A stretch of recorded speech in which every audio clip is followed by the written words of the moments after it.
The northern edge of the planet is defined by transition. Sea becomes ice. Ice becomes land.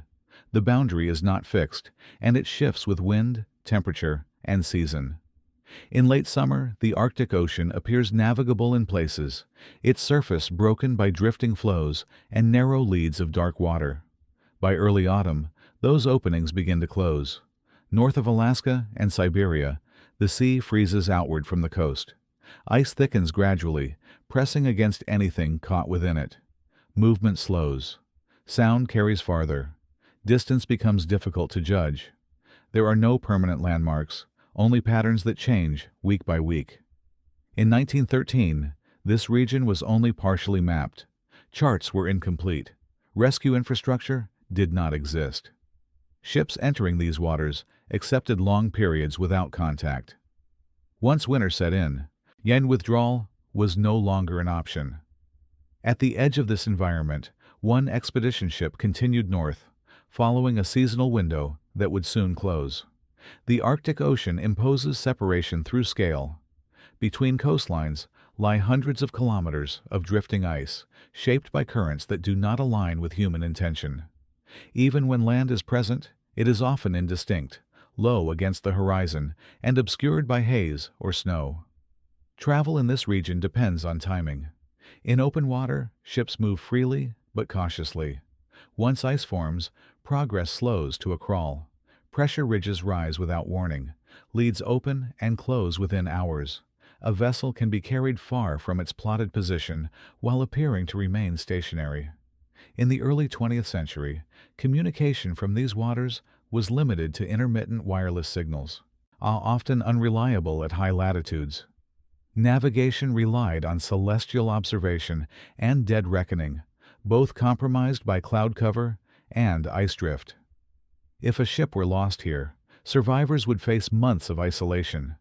Distances that appear modest on a map could require weeks to cross on foot. The environment did not permit improvisation at scale. Survival depended on preparation and restraint. It was into this setting that the expedition vessel advanced, already beyond the point where retreat was practical.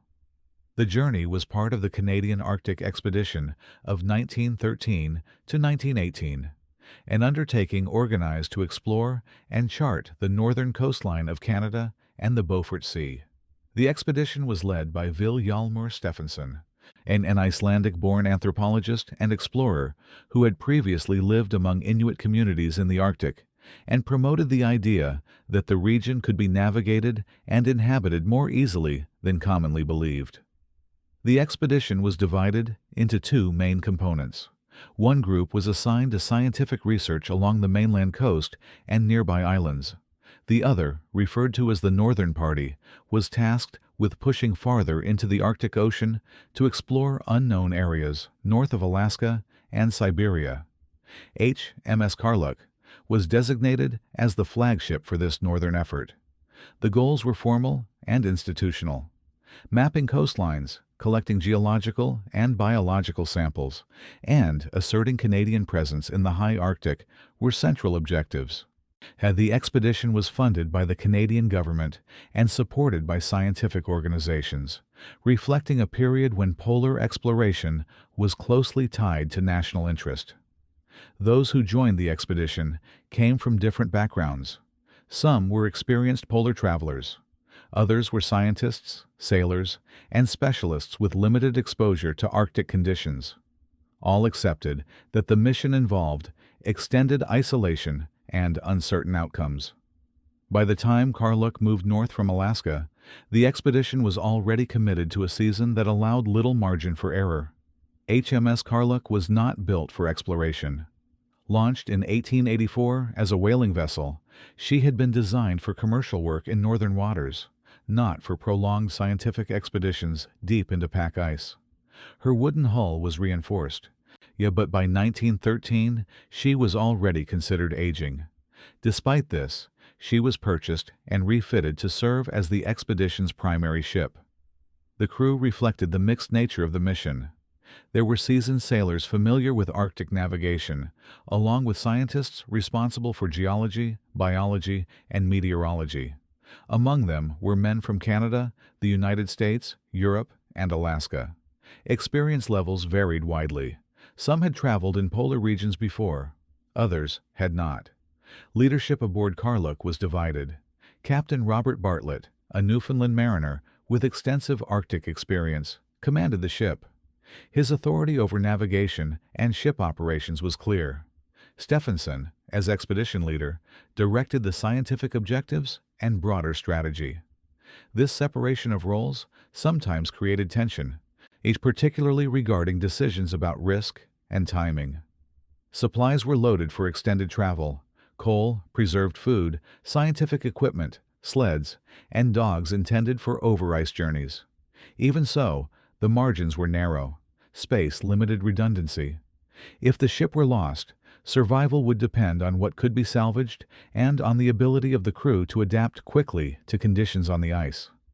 By late summer, Karluk was moving steadily north of Alaska, entering waters where the ice pack was already beginning to consolidate. The Northern Party's assignment was to push beyond known coastlines and operate in waters that had rarely been entered by ships. The aim was exploratory rather than commercial. Charts north of Alaska were incomplete. Large areas of the Beaufort Sea remained unmeasured, and several landmasses reported by earlier explorers had never been confirmed. Preparation reflected the assumptions of the time. Stephenson believed that Arctic travel could be sustained by living off the land, relying on hunting rather than large food reserves. This view influenced how supplies were distributed across the expedition's ships. Karluk carried provisions, but not in quantities that allowed for prolonged inactivity if the vessel became trapped. Risk was accepted as a condition of progress. Seasonal ice forecasts were limited. Decisions were made based on observation and experience rather than predictive models. Once the ship passed Point Barrow in August 1913, retreat options narrowed. Ice was forming earlier than expected, but the expedition continued northward.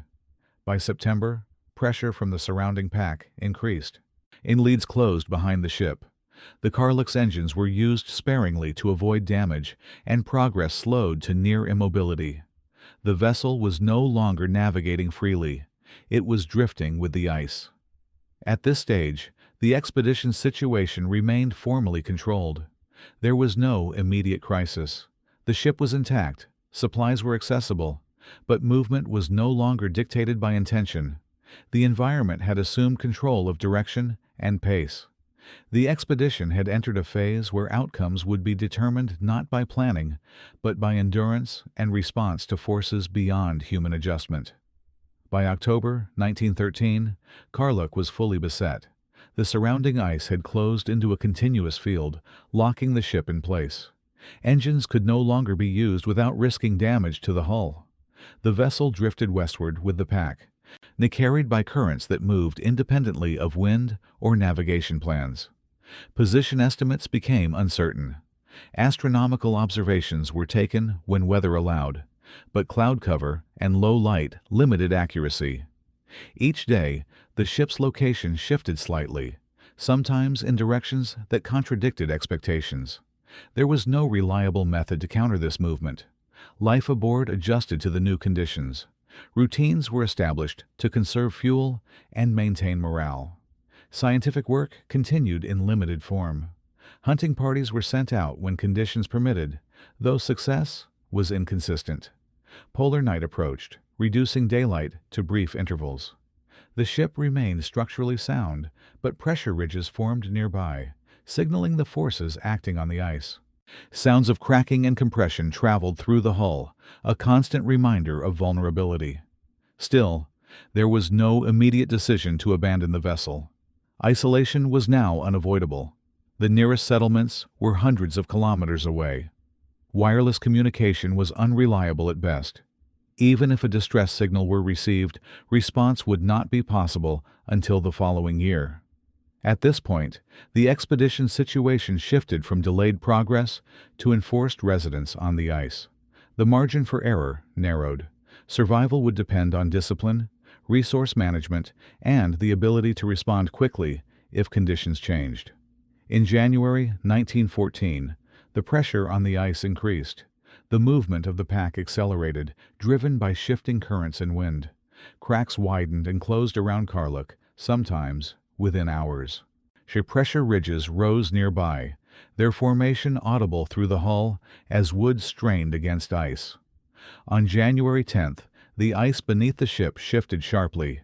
The hull was lifted unevenly. Water began to enter the lower compartments. Pumps were engaged, but the flow could not be controlled for long. The pressure was structural, not localized. The ship was being crushed rather than punctured.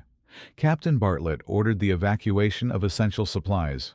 Food, fuel, sleds, rifles, and scientific records were transferred onto the ice. The process was systematic, constrained by cold and limited daylight. Items were prioritized by survival value rather than ownership or research importance. On January 11th, Karluk was abandoned. The ship continued to take on water as pressure increased. Within hours, the hull collapsed inward. The vessel sank beneath the ice, leaving only scattered debris and a dark opening that quickly refroze. The crew and scientists stood on the ice with what they had managed to salvage. Their shelter, transport, and means of retreat were gone. From that moment forward, survival depended entirely on their ability to live on drifting ice in midwinter. There was no immediate plan for rescue. The nearest land was Wrangel Island, still more than 100 kilometers away. Reaching it would require travel across unstable ice under Arctic winter conditions. The loss of the ship marked the definitive transition from expedition to survival. After the loss of Karluk, the group reorganized on the ice. Tents were erected using sailcloth and salvaged materials. Snow blocks were cut to reinforce walls and reduce exposure to wind. Fuel was rationed carefully. Heat was used sparingly, reserved for cooking and limited periods of warmth. Daily routines became essential. Watches were established to monitor ice movement and pressure changes. Hunting parties searched for seals when conditions allowed, traveling short distances from camp to avoid disorientation in low light. Success varied, and each animal taken altered food calculations for days afterward. Movement of the ice flow was continuous. Some days it carried the camp closer to land. On others, it drifted farther away. Measurements were taken regularly, but control was impossible. The group adapted by maintaining readiness to relocate camp if cracks formed nearby. Health was managed collectively. Frostbite was a constant risk. Clothing was dried whenever fuel permitted. Minor injuries were treated conservatively, as infection in these conditions could be fatal. Sleep was limited by cold and by the need to maintain vigilance. Despite the severity of conditions, structure persisted. Meals were prepared at set times. Equipment was inventoried. Decisions were made deliberately. These routines reduced uncertainty and preserved cohesion during weeks when the environment offered no indication of progress. The ice flow became a temporary, shifting ground. It offered no stability beyond what the group imposed through discipline and restraint. Sustenance determined survival. Hunting provided the primary source of protein. Seals were tracked to breathing holes or hauled out on ice, captured with rifles or traps. When meat was unavailable, members subsisted on pemmican, biscuits, and other preserved rations salvaged from Karluk. Food was rationed carefully, with portions adjusted to activity level and availability. Shelter was a constant concern. Tents provided minimal protection against wind and drifting snow. Snow walls reduced exposure, but ice cracks and ridges could force relocation at any moment.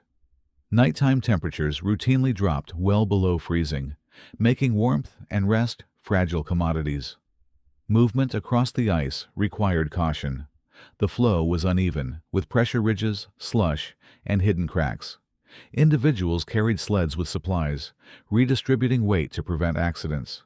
Traversing the ice consumed energy quickly, particularly in deep snow or over unstable sections.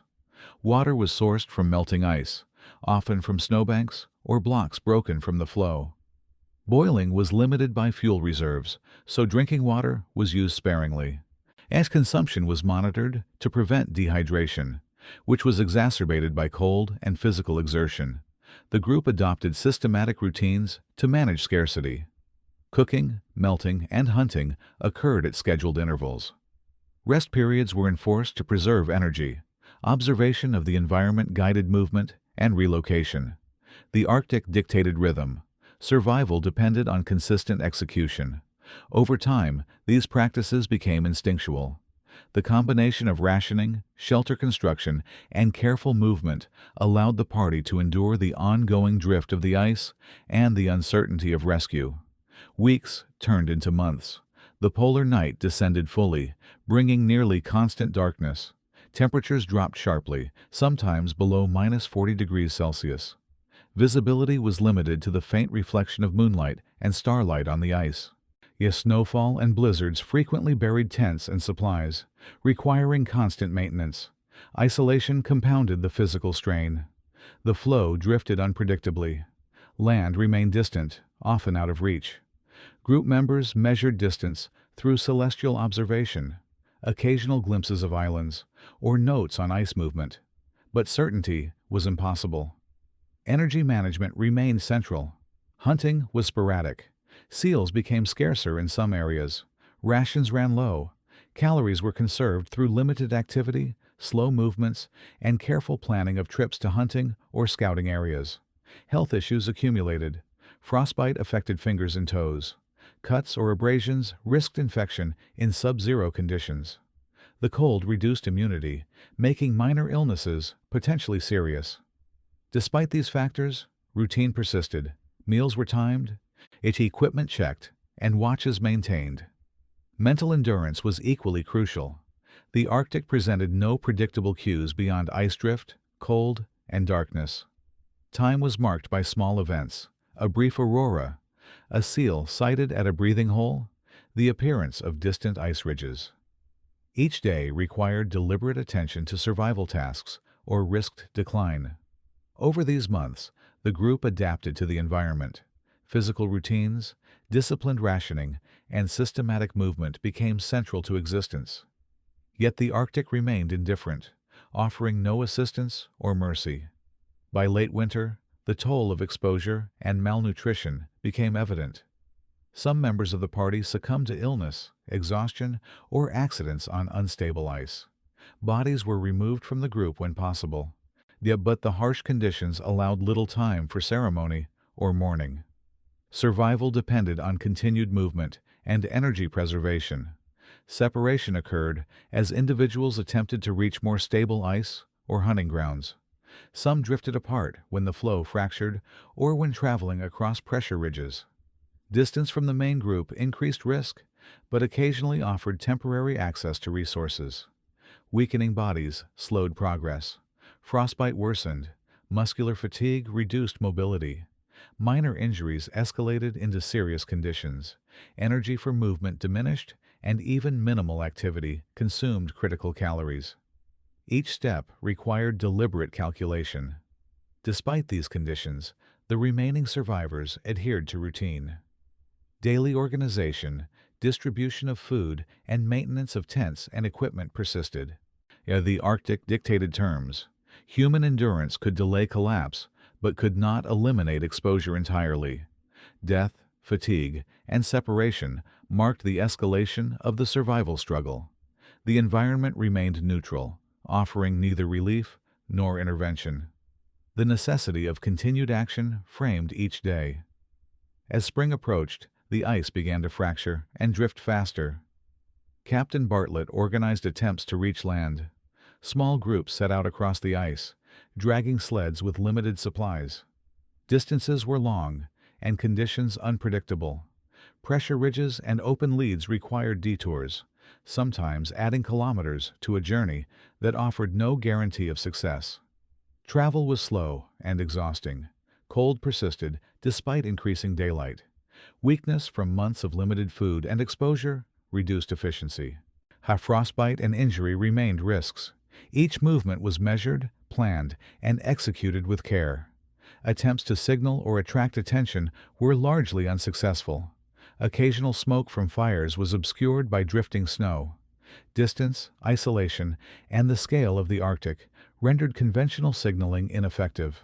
Survival depended on proximity to land and the ability to navigate without maps or clear visual reference. Several individuals never returned from these excursions. Some were forced to retreat to the main camp. Others succumbed to exhaustion or accidents. The Arctic allowed no exceptions. The survivors who remained did so through a combination of caution, experience, and physical resilience. Progress toward inhabited areas was incremental. The margin between success and failure remained narrow, and every decision carried the weight of life or death. In August 1914, after months of drift and attempted over-ice travel, Captain Robert Bartlett reached Wrangel Island with a small party of survivors. From there, he secured a vessel capable of returning to the Alaskan coast. The process was methodical and constrained by Arctic conditions, relying on careful navigation and timing to avoid further loss. Remaining survivors on the ice were reached in stages. Relief expeditions located groups and individuals over the course of several weeks. Medical attention was provided immediately upon recovery. Frostbite was treated, injuries dressed, and malnutrition addressed. Those rescued were weak, some on the verge of collapse, but physically intact enough to endure evacuation. The Arctic offered no celebration, no external acknowledgement of endurance. The recovery was quiet and procedural. Individuals were transported to settlements along the northern coast, then onward to hospitals in Alaska and Canada for continued treatment. Scientific materials and equipment salvaged from Karluk were cataloged, though much had been lost to ice and drift. The rescue marked the transition from survival to care. Physical safety had been restored, though months of exposure, malnutrition, and psychological strain left lasting marks. The story of endurance concluded not with triumph, but with the calm return to structured society. The survival of the HMS Karluk crew remains a documented example of endurance in extreme isolation. The Arctic claimed 20 of the expedition members during the drift and subsequent attempts to reach land. Death occurred quietly, without ceremony, as an inevitable outcome of exposure, malnutrition, and injury. For those who survived, months on the ice left enduring physical and mental consequences. Frostbite, weight loss, and weakened musculature were immediate effects. Long-term recovery involved careful rehabilitation, but the experience remained a reference point for Arctic exploration and survival studies. The expedition also contributed to scientific understanding. Logs, observations, and samples that survived offered insight into Arctic conditions, ice drift, and the challenges of polar travel.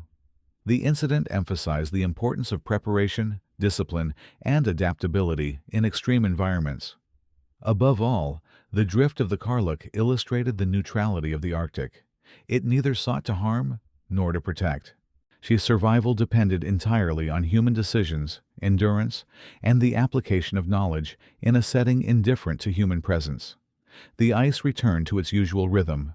Drifting floes continued northward. Seals, polar bears, and birds persisted as before.